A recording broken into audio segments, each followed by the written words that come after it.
ছটা ছেলের মা, তাই তো? কেমন লাগছে বলো এক্সপিরিয়েন্স? খুব ভালো লাগছে, খুব ভালো লাগছে।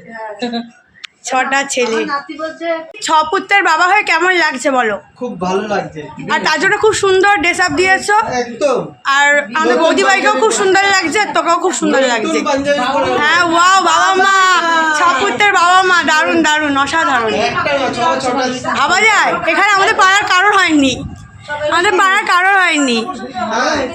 হ্যাঁ, হ্যালো এভরিওয়ান, তোমাদেরকে ওয়েলকাম কার্তিক পুজোর মিনি ব্লগে। দেখো আমরা সবাই মিলে, আমি, মা, মামুনি, কাকিমা, আমার দুই ভাই মিলে চলে এসেছিলাম কার্তিক পুজোর নিমন্ত্রণ গ্রহণ করতে দাদা ভাই বৌদি ভাইয়ের বাড়িতে। এসে আমার 6 ভাইকে প্রথমে দেখে নিলাম। আর এখানে দেখো ওরা কত অ্যারেঞ্জমেন্ট করেছে। আর এদিকে দেখো আমার বড় ভাইকে কিন্তু তার ঠাম্মি সোনার চেন দিয়ে আশীর্বাদ করেছে।